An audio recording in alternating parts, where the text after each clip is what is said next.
un hombre de 80 años, se convirtió en una figura infame en la historia de Estados Unidos debido a sus horrendos crímenes. Tras su arresto, un detective profundizó en su caso y logró establecer una conexión emocional con él. Años más tarde, este individuo confesaría ser el responsable de más de 90 casos sin resolver en diversas ciudades y estados del país, habiendo eludido la justicia durante más de 30 años gracias a su particular forma de operar. Su nombre era Samuel, y en 2012, la policía de Los Ángeles lo buscaba por un asunto relacionado con drogas. Al rastrear sus pagos de seguridad social, los detectives lo localizaron en un refugio para personas sin hogar en Louisville, Kentucky. El 5 de septiembre de 2012, el grupo de trabajo de fugitivos de los alguaciles de Estados Unidos arrestó a este hombre de 72 años y lo extraditó a California debido a una orden judicial pendiente por narcóticos. Una vez en Los Ángeles, la policía tomó sus huellas dactilares y su ADN, y al analizar la información, encontraron no una, sino 3 coincidencias. Se dieron cuenta de que era el autor de 3 asesinatos brutales de mujeres cometidos en la década de 1980. El ADN de este anciano resolvió de inmediato 3 crímenes que estaban archivados en la policía de Los Ángeles. Las víctimas eran Carol Alford, de 41 años, cuyo cuerpo fue descubierto en un callejón el 13 de julio de 1987, Adri Nilsson, de 35 años, hallada en un contenedor el 3 de septiembre de 1989, y Guadalupe Apodaca, de 46 años, cuyo cuerpo fue abandonado en un garaje el 14 de agosto de 1989. Las 3 mujeres presentaban signos de violencia.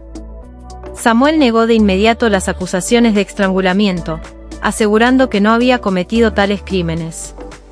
Sin embargo, 2 pruebas físicas contenían restos de su ADN, y las probabilidades de que no fuera él eran de 1 entre 450 quintillones, según el fiscal Betsy Berman. El juicio de Samuel por estos homicidios se llevó a cabo en septiembre de 2014 y concluyó en el mismo mes. Pasaron casi 2 años antes de que pudiera ser procesado, durante los cuales se reunió la mayor cantidad de evidencias posible. El acusado se declaró no culpable y mantuvo su inocencia a lo largo del juicio. Tras escuchar los testimonios de otras víctimas y aceptar las pruebas de ADN, el 25 de septiembre de 2014 fue declarado culpable y sentenciado a cadena perpetua sin posibilidad de libertad condicional. Al recibir la sentencia, se levantó y gritó al jurado: "Yo no lo hice". A pesar de esto, fue trasladado a la prisión estatal de California en Los Ángeles. Aunque parecía que la historia criminal de Samuel había llegado a su fin con esta condena, aún le esperaba uno de los desenlaces más sorprendentes de la historia en EU.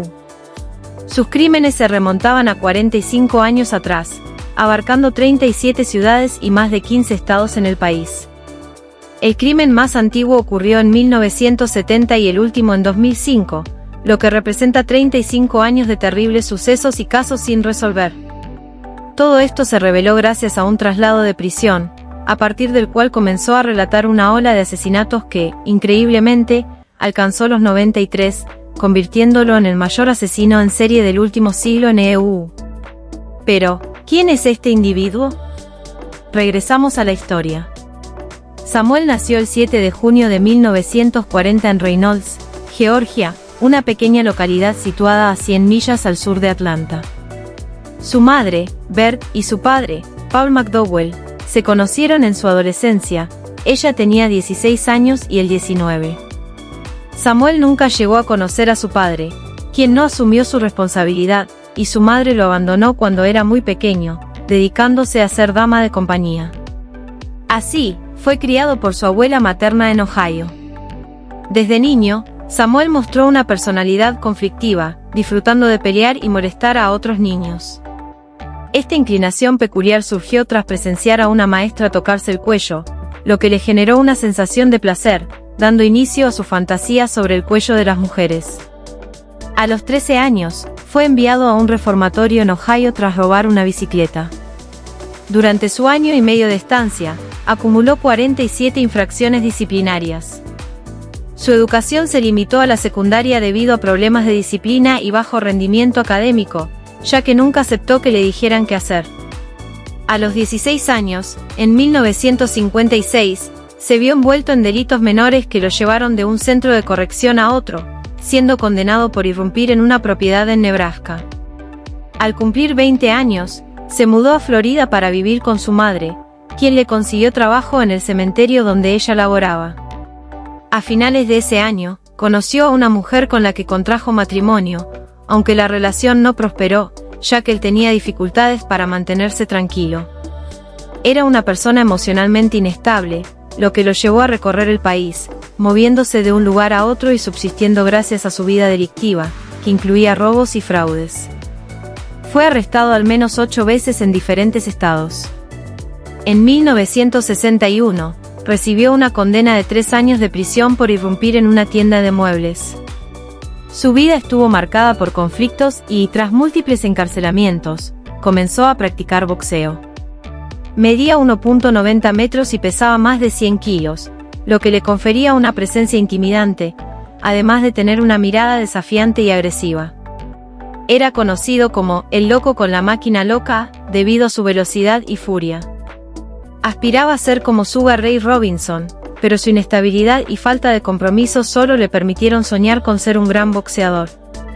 Después de pasar gran parte de su adolescencia y juventud en prisión, fue liberado bajo libertad condicional en diciembre de 1964, a los 24 años, y comenzó a usar el alias Samuel McDowell. 2 años después, fue arrestado nuevamente por asalto y agresión tras atacar a una mujer en Cleveland. Al salir de prisión, regresó a Miami, Florida, donde conoció a Marie Presley en un bar local en la víspera de Año Nuevo de 1970. En las primeras horas de 1971, la llevó a un tramo desértico de carretera, y tras iniciar un acto violento, la estranguló hasta que dejó de respirar. Luego, procedió a enterrarla en una tumba poco profunda.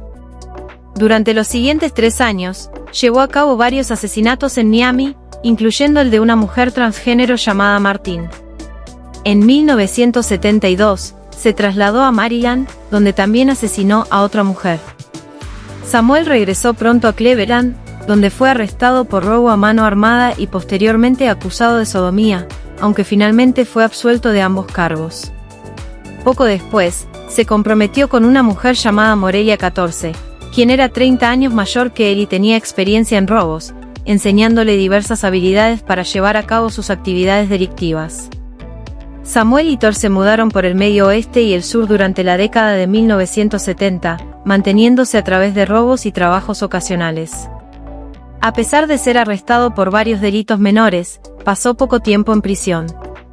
En septiembre de 1976, Little fue detenido tras secuestrar y agredir a una mujer en las afueras de Missouri. La víctima declaró que la estranguló y golpeó antes de abusar de ella en su automóvil. Fue declarado culpable de agresión y sentenciado a 3 meses de cárcel. A principios de los años 80, fue vinculado en 2 ocasiones por atacar a 2 mujeres, pero fue absuelto de todos los cargos por falta de pruebas. En octubre de 1984, fue arrestado nuevamente en San Diego por agredir físicamente a una mujer de 22 años llamada Laurie. Al momento de su detención, se encontró en el asiento trasero de su coche con otra mujer inconsciente, a quien también había golpeado. Dado que ambas mujeres sobrevivieron, solo recibió una condena de 2 años y medio. Tras salir de prisión en febrero de 1987, se trasladó de inmediato a Los Ángeles, donde se reportó que había cometido otros 10 asesinatos en 1988. Su pareja, Morelia Dorsey, falleció a causa de una hemorragia cerebral, y desde entonces no fue detenido nuevamente hasta el 5 de septiembre de 2002 en Louisville, Kentucky. Este caso tuvo un desenlace sorprendente gracias a un agente de Texas llamado James Olan, quien tuvo una corazonada 2 años antes al leer un informe del FBI sobre un hombre condenado en 2014 por el asesinato de 3 mujeres en Los Ángeles. Lo que llamó su atención fue que este individuo había evadido cargos en otros estados, incluido Texas. Olan recordó el caso de una trabajadora sexual llamada Denise Brothers, estrangulada en 1994, cuyo asesino nunca fue encontrado, y que en ese momento Samuel vivía en la misma área. Reconocido por su habilidad para interrogar a sospechosos, el agente decidió viajar a California para entrevistar a Samuel. Durante la entrevista, este afirmó estar en prisión por crímenes que no había cometido y durante media hora, criticó al juez, al fiscal y a su abogado, alegando que lo acusaban de ser un abusador, aunque él no se consideraba como tal. Holland, al empatizar con Samuel, se dio cuenta de lo que realmente quería decir y le respondió que sabía que no era un abusador, sino un asesino, lo que hizo que los ojos de Samuel brillaran en ese instante. Observó a la multitud con malicia durante un instante, y una sutil sonrisa se dibujó en su rostro, lo que atrajo su atención de inmediato, ya que era lo que anhelaba escuchar. Se definía a sí mismo como alguien que había encontrado la forma de acercarse a Samuel Irún, y le fascinaba la idea de ser reconocido por su habilidad para asesinar. Añadió que no creía que existiera otra persona en el mundo que hiciera lo que él disfrutaba, consideraba que era el único en su tipo. Para él, eso no era un honor, sino una maldición. Poco después, comenzó a compartir con el agente información sobre posibles 3 víctimas en Texas, incluyendo una en Odisea. Esto dejó a los agentes del FBI que escuchaban la conversación atónitos ante la cantidad de detalles que este hombre proporcionaba. Era asombroso cómo recordaba cada caso, como si tuviera una memoria fotográfica no solo de los rostros y prendas de sus víctimas, sino también de minucias como los lugares donde cometió los crímenes. Esta información resultó invaluable para muchos investigadores locales que buscaban pistas sobre casos sin resolver. Las confesiones comenzaron en noviembre de 2018, desde la prisión de Texas donde cumplía su condena. Relató cada uno de los horrendos sucesos, ya que había llegado a un acuerdo con el agente para hablar a cambio de ser trasladado a esa prisión. Así es como se originó el relato más macabro de la historia de Samuel Life. Cuando Holland le ofreció hojas en blanco y colores para dibujar los rostros de las mujeres que había asesinado, se puso a trabajar de inmediato, creando decenas de bocetos. Se pensó inicialmente que los rostros con detalles escalofriantes eran una broma de su parte, pero tras la entrega de varios bocetos, se contactó a familiares de las víctimas, quienes lograron identificar a sus seres queridos gracias a esos dibujos. Muchas de las ilustraciones evocaban a mujeres que habían perdido la vida sin conocer a su asesino, algunas acompañadas de inquietantes notas sobre las acciones de Samuel. Él hablaba con entusiasmo de sus crímenes y se reía al recordar ciertos detalles. La precisión con la que logró retratar a cada una de sus víctimas fue alarmante.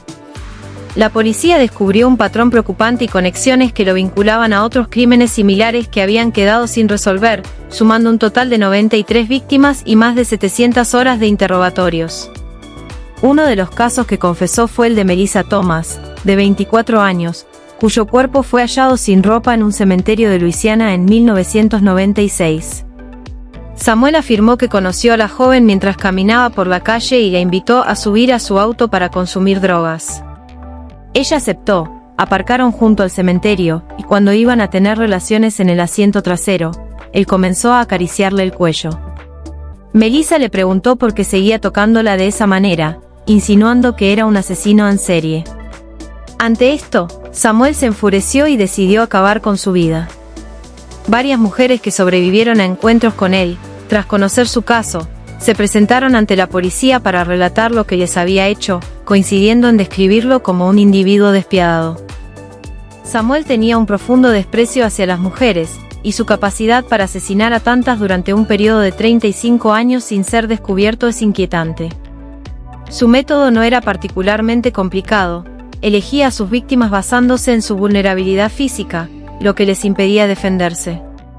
Generalmente, se enfocaba en mujeres en situaciones precarias, como aquellas que eran pobres, marginadas o que luchaban contra adicciones al alcohol o las drogas, lo que aumentaba la probabilidad de que no se investigara su desaparición.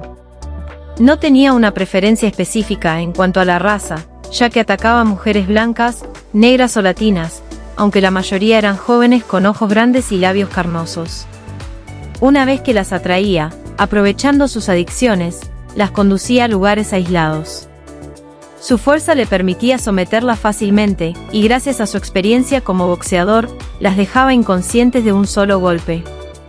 Luego, las estrangulaba mientras se excitaba. Tras cometer el asesinato, se trasladaba a otro estado o ciudad, lo que complicaba la tarea de encontrar al culpable. La falta de un lugar de residencia fijo dificultaba aún más su captura. Además, el perfil de las víctimas llevó a que muchos de los decesos se atribuyeran a otras causas, como sobredosis, accidentes o problemas de salud, ya que Samuel no dejaba rastros de armas. Su principal motivación era la estimulación sexual, y en muchos casos, solo se hallaron fluidos en los cuerpos y prendas de las víctimas, evidenciando la brutalidad de su fuerza. Una de las víctimas a la que agredió en el abdomen sufrió una fractura en la columna vertebral. Las lesiones que infligió dejaron una profunda impresión en la mente del Dr. Eugene Carpenter, quien realizó la autopsia de una de las víctimas de este individuo. Adri Nilsson testificó que las heridas evidenciaban signos de violencia extrema, y aunque este sujeto se consideraba inteligente, sabía exactamente a quién atacar, personas que no eran prioridad para la policía. Se refería a las mujeres que asesinó como sus bebés, y a menudo las recordaba, narrando sus historias y plasmándolas en sus dibujos. Concluyó diciendo que solo deseaba que lloraran en sus brazos, ya que lo único en lo que siempre destacó fue en dibujar y pelear. Samuel Irwin falleció en un hospital de California el 30 de diciembre de 2020, a los 80 años, mientras cumplía 3 cadenas perpetuas sin posibilidad de libertad condicional. Según el informe, su muerte fue por causas naturales, ya que sufría de diabetes y problemas cardíacos, entre otros problemas de salud. De los 93 asesinatos que confesó, el FBI solo pudo vincularlo a 50 de los crímenes admitidos. Los estados en los que operó incluyen Arizona, Florida, Luisiana, Arkansas, Maryland, California, Georgia, Nevada, Ohio, Carolina del Sur, Tennessee, Illinois, Texas y Missouri. Durante sus declaraciones, dejó claro que no se arrepentía de sus actos, afirmando que si Dios lo hizo así, no tenía por qué pedir perdón, ya que él sabía lo que hacía. Como siempre, fue un placer tenerte en este espacio. Espero que continúes disfrutando de un excelente día y que estés bien.